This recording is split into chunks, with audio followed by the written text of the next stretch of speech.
Have you tried CTC Math yet with your child? Here's a testimonial from another happy homeschool mom. Amber said, "I'm absolutely thrilled with CTC Math.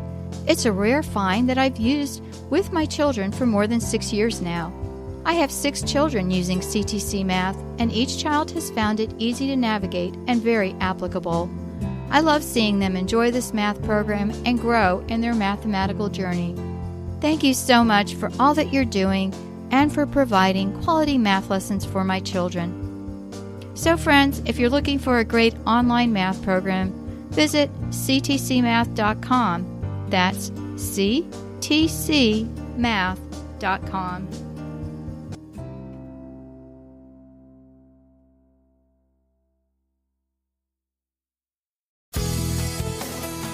This is a production of the Ultimate Homeschool Radio Network. Welcome to the Vintage Homeschool Mom Show. Your host, Felice Gerwitz, is an author, a publisher, and your radio show host. She will encourage, educate, and inspire you with answers to your most pressing questions, from homeschool, marriage, parenting, and much more. Felice loves to equip moms to live a Christian life because every moment counts.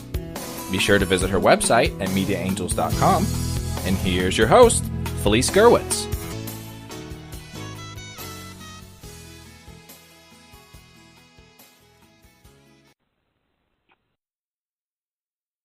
Hey everyone, and welcome. This is Felice Gerwitz, and with me on the line is a very special treat, well, at least to me, and that is Meredith Curtis. And I am so excited because we were doing a monthly podcast together, and our lives have just been so busy that we have finally reconnected. So welcome, Meredith. Oh, Felice, I'm so excited to be here again, and it was really nice to get a chance to visit and catch up, and I'm really looking forward to talking about do's and don'ts of curriculum. Yeah, and so we've both been longtime homeschoolers. We've both graduated our children, and so I think between us we have many, many years of experience. Before we get started, I want to really highly recommend you look at all of the books that Meredith has written. You can find them at Powerline Prod, and that's POWERLINEPROD and .com. And she also has a blog at meredithcurtis.com. And Meredith is a wealth of information, and we used many of her books in our homeschool. And then I also want you to take a look at mediaangels.com. There you'll find links to our podcast networks. This one, the Ultimate Christian Podcast Network is one of them, and this one's Ultimate Homeschool Podcast Network. We've just changed the name. I have not changed it in the intro yet, but it's going to take some getting used to the word podcast being put in there.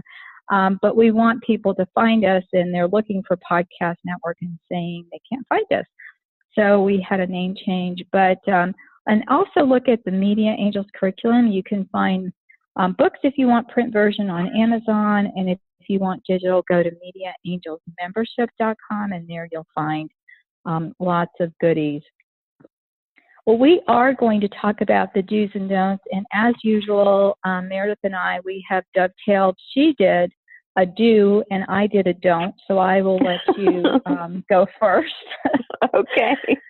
That's so funny. We always talk so much about, through our homeschooling, and I know Felice has done the same thing, is we've just covered so much in prayer, because we know that the Lord loves our children more than we do, and He has a plan for their education, and we want to participate in His plan and not just go off and making our own plan apart from Him.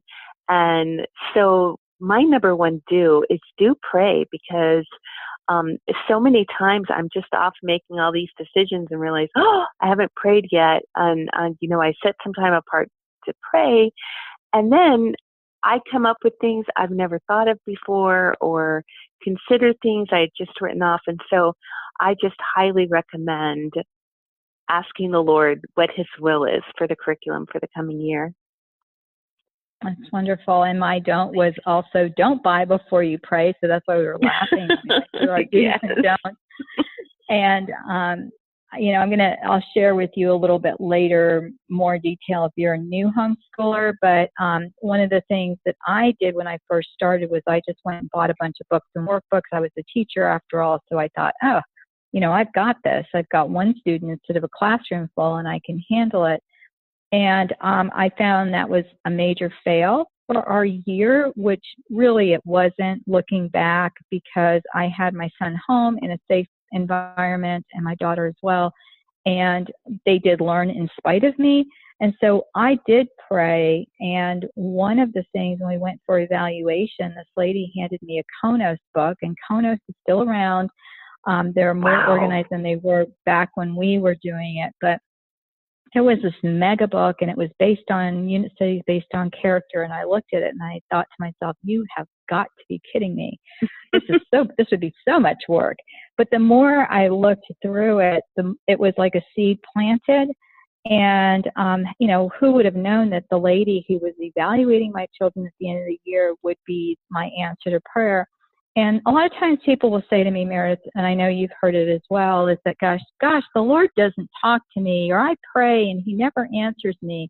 Well, he does, and he answers us always in so many different and unique ways. And I felt that this was an answer to my prayers because, I went on to write creation unit studies, and unit studies became a very big part of our homeschool curriculum and for so many years. And so, he answered it through this other lady of faith who God must have prompted her, hey, as you're evaluating her 342 books here and workbooks and worksheets and notebooks, maybe give her something else that she might want to pray about for this next year. Isn't that funny? And I love that. Yeah, we did Konos co-ops for several years with these supercharged mommies that were, when I think of some of the unit studies we did, they were a little bit over the top. Because we were all very gung-ho, but we studied weather, and my kids made weather instruments. All the kids made their own.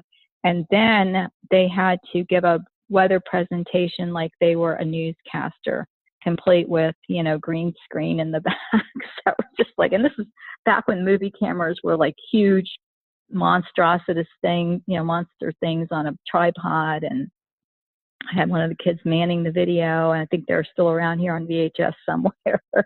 That is so funny. Yeah. You know what that makes me think of when I started homeschooling, there were some mommies in our church that did the Konos, co-ops too. And I remember thinking, that's just too much. I could never do that. And yet a few years later, I was doing my own unit studies. So I think it's interesting how our curriculum choices change as we grow more confident as homeschooling moms and teachers. And it's interesting because sometimes we're attracted by something, but we think, oh, wow, that's too overwhelming. I could never do it. And yet 3 or 4 years later, we're using that exact curriculum. So one of the things that I think of when you're studying curriculum is realize that you are going to grow and change and develop as a teacher and an educator, because just as you grow as a mom. So that's one of the neat things about curriculum. So if you're, attracted to a curriculum, check it out and look it over. It doesn't mean it's time to buy it now, but it could be a choice down the road. Right. And if you are a subscriber to the Ultimate Homeschool Podcast Network, this month, the month of March, you will get a printable for free that I believe is over 70 pages. I tried not to make it as long, but it is all about buying homeschool curriculum, evaluating it, looking at the beginning, middle, and end of the year. There are different evaluations you would do. And that's, I think, your second due, Meredith, was evaluating what you want to buy. So why don't you share that? I would love to, because one of the things I did, and everyone laughed at me when my kids were, all through really high school, is at the end of the year, I would begin with, at the end of the school year, I would look at all their stuff, and then I would kind of look back over the year, and I would actually write an evaluation for each child and what went well for them, what they really took ground in, what they really enjoyed learning about, and then what was a real challenge, where they needed to grow. And I did this with their character, with their academics. And it wasn't like long pages. It was pretty short, like a couple paragraphs, maybe 2 at the most. But what happened was I got in this habit of examining, like looking back and saying, this worked, this didn't work. And it really helped me to do that with curriculum, because sometimes a curriculum is amazing, but the learning styles of your children or the lifestyles of your family, it just doesn't fit in well with that. And so as I've evaluated how curriculums work, I've kind of learned what works in our family and doesn't work. And so I'll literally tell people sometimes, I think this is the best curriculum out there, but this is what I use in my home. And I explain why, because, that best product out there, and I've seen it work in so many homes, it just doesn't work in our home because of different things. So when you end a year by looking back at your curriculum and how it worked with your family, and you do that year after year, you'll begin to see what kinds of curriculum really fit in with your family and what things really work with different children. Some curriculums I used with all 5 of my children, but a lot of times I had to switch curriculums with a different child. So, that is just a big thing with curriculum, is look back. Don't just look forward and, because sometimes this is what I run into a lot, is people say, I just got to find the perfect curriculum. I've just got to figure out if we just switch curriculums, everything will be fine. And then they come to the end of the year or the mid-year and they're wanting to switch again.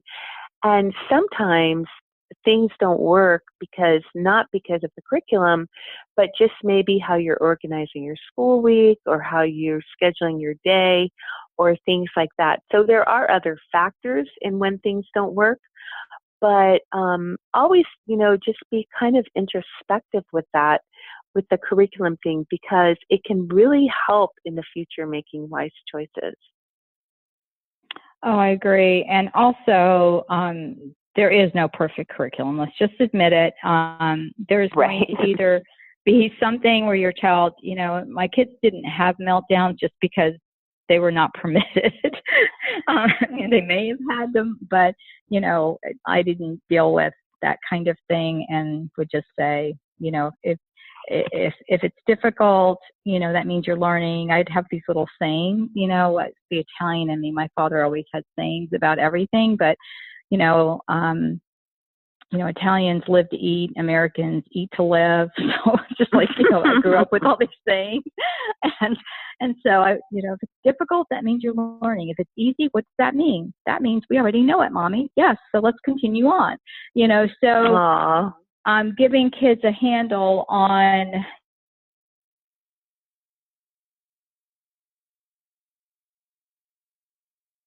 I said, okay, we are not doing that again.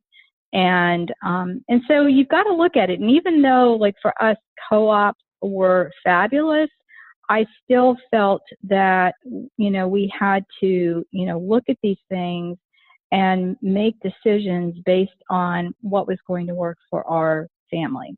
Right. Secondly, for me anyway, it was just because someone loves something doesn't mean it necessarily will work for you.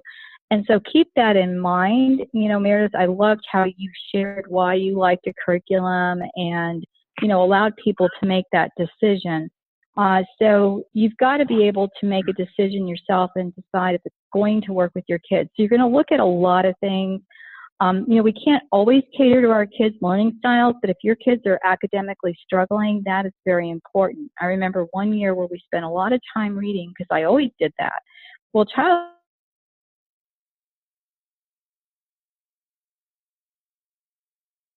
me reading to him. If I had known that, I would have given him a book to follow along, and then he would have gotten 100%. So I realized that mid-year, and I'm thinking, oh my gosh, he's got like an auditory processing issue here that we need to work on. So that was my background, with learning disabilities in college. And so I was able to address these things, get him help with me helping him, and taking a break from me just reading to him, and then always having him follow along in a book if I was reading.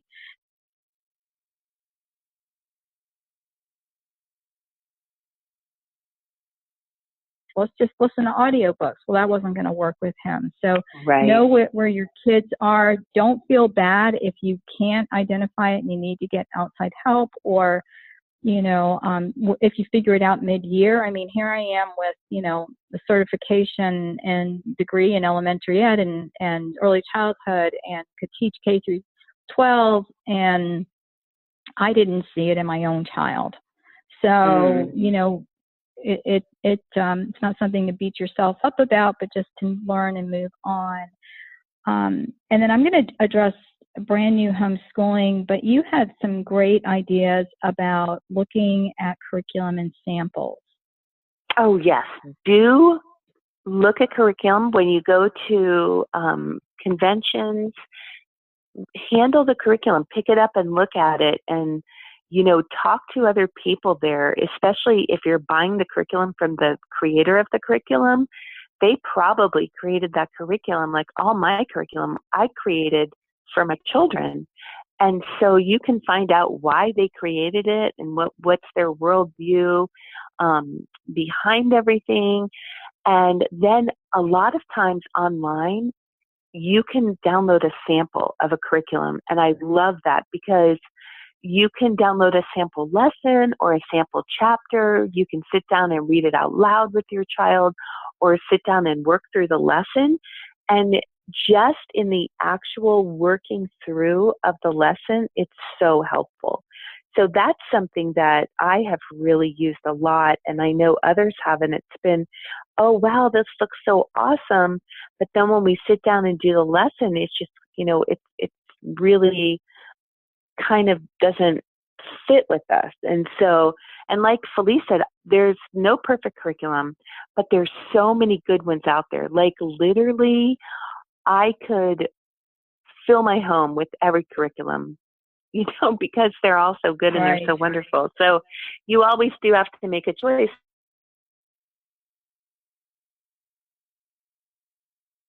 You can do a lot with a small budget, and you don't always have to spend a lot of money to find a good curriculum. You can find all kinds of, you can even find free curriculum that people have written and they have on these websites. And, you kind of have to scout around and ask, but those, if you are struggling, there are really ways that you can, get some things. And my biggest thing with that though, Meredith, is how much money did you spend on printing it out? So, well, that is true. That is very true. Yes. It turns out into this nightmare. And then, some of the newer stuff I've seen, I have been less than impressed with. But you're right. Like a lot of our stuff we had, which I don't have on the new website, which reminds me I really need to get on there. Another thing just along those same lines is to join their email list, because I know, Meredith has one, I have one. And then you get to know the publisher, you can get to know their heart, you understand, where they're coming from, and that's really important. So my third point is, if you're a brand new homeschooler, don't try to do too much at once. Like the fact that I felt like I kind of had a failed year with all my textbooks and workbooks and everything, because we switched to a unit study approach. But it really wasn't, because it was a way to get my feet wet. So start with some canned curriculum, is what I call, books and workbooks, and start small. I mean, there are workbooks you can get in every subject area, and then you can supplement that, with character and Bible and, crafts and music and that kind of thing. If your kids are older, like let's say you're pulling them out of middle school or high school, there are people, like we have one of our podcasters on the Ultimate Homeschool Podcast Network actually has a consulting service with homeschoolers, and they are I'm going to look it up. It's the Homeschool High School podcast. I always want to call it the High School Homeschool. I want to switch those two. So they're an organization known as the Seven Sisters, and there's only 6 of them, and you're the 7th one. And it's Sabrina, Vicky, and Kim. They're so cute. I met Vicky and Kim at a blogger convention one time, and they are the real thing. And when I met them, I said, you've got to come on the network and have a podcast because you guys are just adorable. So they do help people with homeschool curriculum, and they're all graduated homeschool moms. I'm not sure about Sabrina, but I know for sure Kim and Vicky both are. Another podcast on the network that is wonderful and that will help you with selecting, something that is right for your family. And then your next one, Meredith, was, do make sure that your curriculum is Christ-centered and agrees with your worldview. Why don't you share more about that? Yeah, and this is so true in the early grades because so much, Moses lived with his mom in the time that it took for him to be nursed and weaned. And once he was weaned, he went to the palace of Pharaoh, but there was enough instilled in his heart that later he chose to forsake the riches of the Egyptians and follow God. And so those early years are critical with teaching the truth from a Christ-centered perspective, especially when it comes to creation and it comes to Jesus being the only way and things like that, so that your children are getting it into their hearts when they're very young that this is the truth, and this is, the Bible is true. We can trust the Bible. And when there's a contradiction between what experts say and the Bible says, we go with the Bible. And so when they're very little, I basically only use Christian curriculum, and I do use picture books from the library and stuff, but I always read them first. And if there's any kind of hint of something I disagree with, I just don't check it out and I don't read it to my children. Now, some people think, oh, that's too much, but that just was very important to me that my children could trust the Lord and lay a foundation. Now, as they get older, sometimes we'll use something that's secular, especially if it doesn't have, if something's secular but doesn't have anything that contradicts a Christian worldview, then that can be fine. I love though, if I chose for my younger kids between a secular math book and a Christian, I would use the Christian because the one I used talked about missionaries going overseas and going to church and all those kind of things. So they were supporting what I was doing in my children, even though it was math.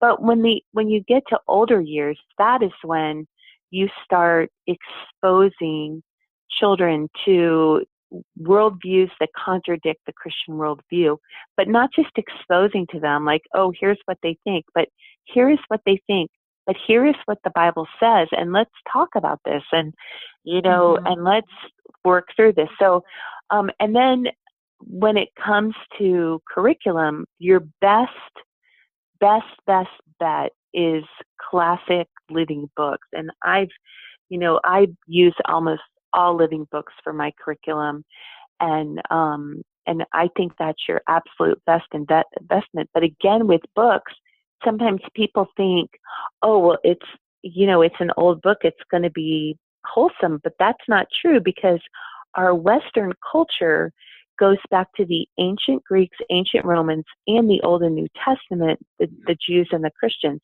So we've got truth on the one hand, but we also have paganism on the other hand.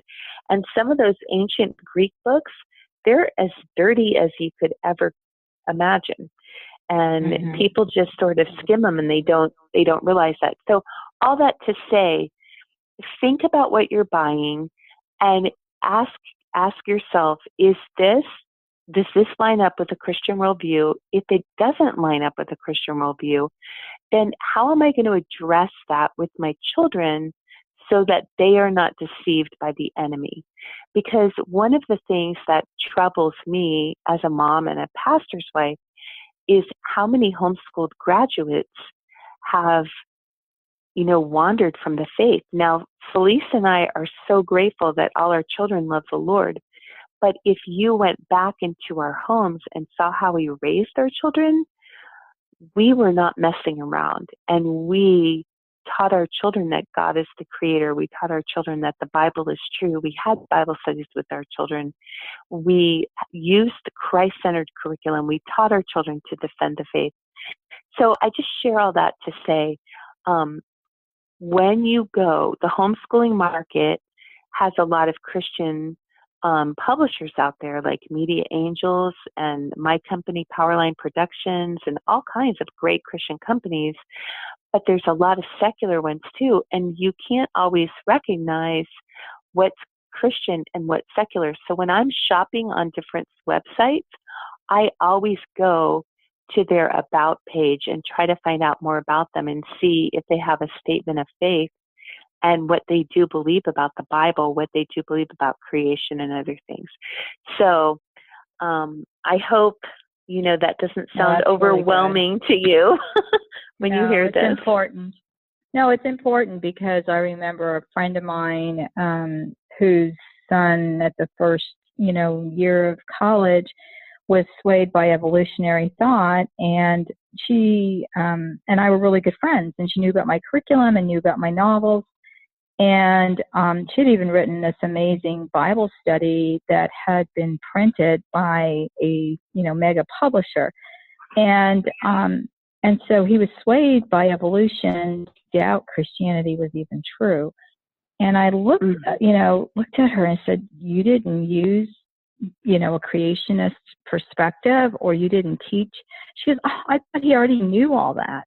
So she never even taught it as a subject or even went over it. I mean, my kids, of course, cut their eye teeth on this stuff, and they're walking, talking, counter-evolutionary people, depending on their class and their situation. Christina went head on with her professor and was asked to come into the office because she was able to dispute carbon-14 dating, but she also co-authored the Truth Seekers Mystery Series with me. And so she knew all about, C12 and C14 and whereas this other little girl goes, well, I wish I could bring my parents here because, we're Christians and they could, refuse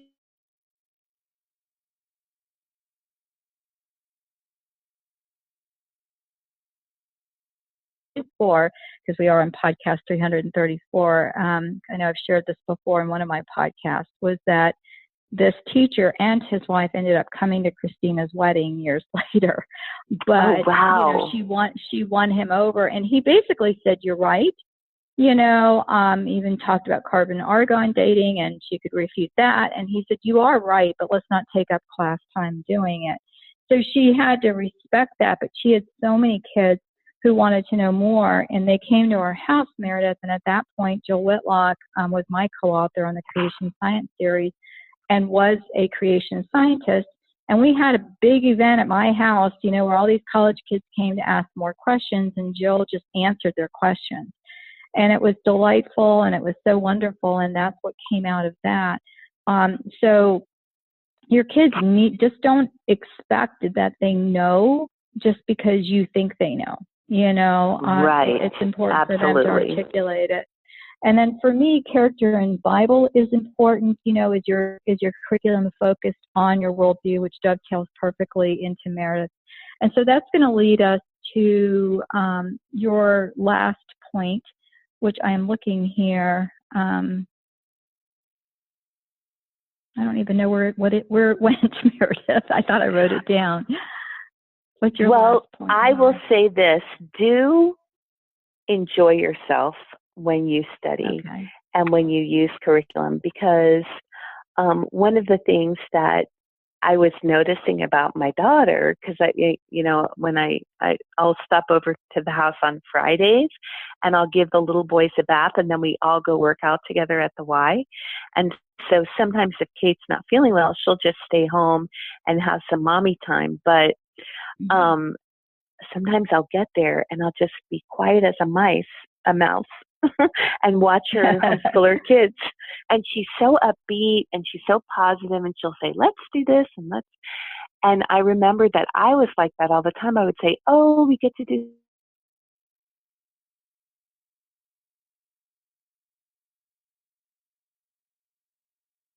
I would teach my children that learning is fun, doing school is fun.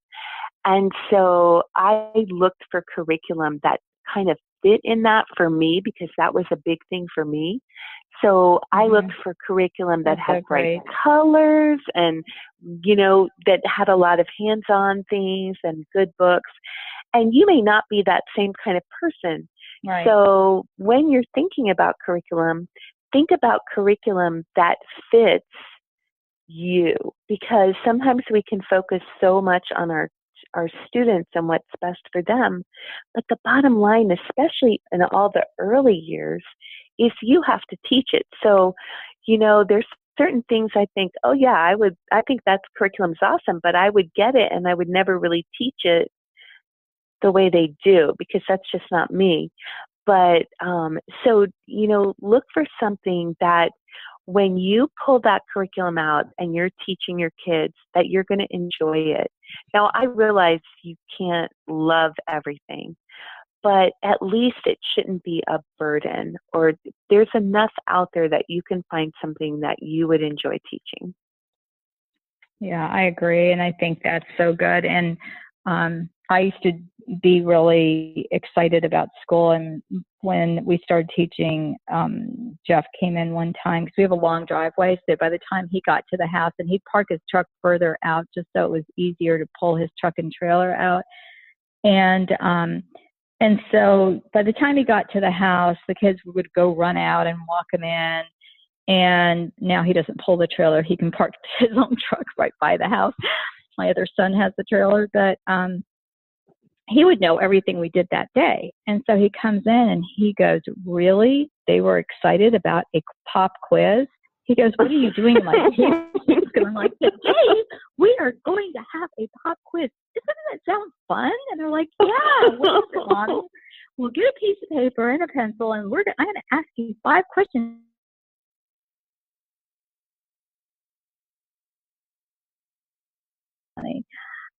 So the cute. last for me is, I just bringing back memories, making me sad. Oh gosh. But the last for me is something, one of my little soapbox, and that is giving kids time to think. I think so many times our children are so busy, they are overwhelmed. Somebody was posting something about some creepy thing, like when kids watch a video, it pops up. I don't know if you've heard about it, and it will tell kids to kill themselves, of all things. And it's just oh my goodness. Yeah, it's this freaky thing. It's called, I'm going to actually podcast about it. You'll have to look it up. It's called MOMO. And yeah, it's this horrible thing, which I'm sure is satanic in background. But when I was reading articles about it, because I heard about it, it was saying, oh, well, my daughter already suffers from anxiety and she's in 5th grade, or a 5-year-old. And I'm thinking to myself, a 5-year-old is suffering from anxiety. And I mean, yes, there could be things in your family history and whatever, but what are we doing to our children? We need to allow our children to play, to go outside and run. If you live in an apartment or somewhere that doesn't have a park, I'm sure there's a park nearby. The kids just need time to be a kid, to relax. I mean, I had a son who built these Lego things and made movies up until, he was a teenager, and his other siblings were trying to make him feel bad about it. And I would just immediately stop it and said, leave him alone and let him be a kid. Yes, he eventually outgrew it, but that allowed him, he learned all this techie stuff and behind the scenes stuff, and he learned patience, and he learned, staging and lighting. And I mean, so much from this. This is a child that now wants to be an engineer. I mean, we don't allow our kids to sit back, and really concentrate and think. If you ask kids, what they want to do, most of them go to college without a firm idea. Yes, I was going as a psych major and changed to education. That's going to happen.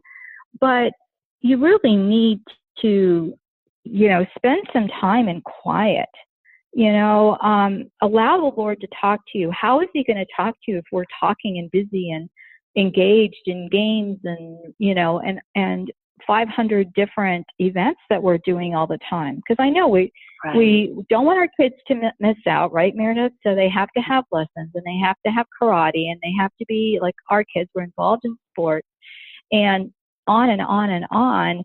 And so I felt that as a homeschool mom, my job was to give them time to read really good things. If they wanted to read, a fiction or whatever, just kick back and relax a little bit. Take the hammock, go outside, and just, have that time, because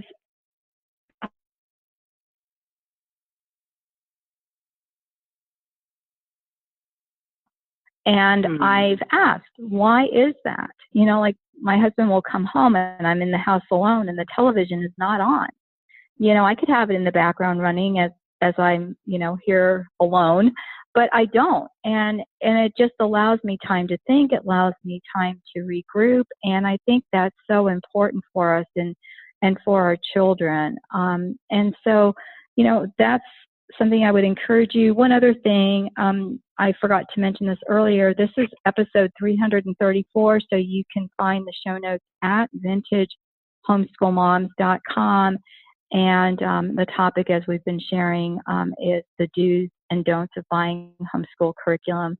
And Meredith, it has been such a pleasure to be with you today, because you are such a wealth of information and inspiration for me. It has been, we've known each other for years now and have, been friends, and it's just been such a blessing for me to get your children's weddings and get to know you and your family better. And I really appreciate all you have done for the community. Guys, go visit meredithcurtis.com. You will see book lists there. You will see all of the phenomenal things she's written, as well as check out her curriculum, which she has links on her website of where exactly you can buy that. So any last words, Meredith? Just that I feel exactly the same way about you. And I love that God brought us together as friends. And I love that for so many years that we have been ministering together and encouraging each other and encouraging other women. And, we've watched our kids grow up together. And I just really hope that everyone listening has a friend that they are homeschooling together, whether their friend is near or far, and that you can share those ups and downs. And thanks again. Thank you so much for having me today. I'm really blessed to be here.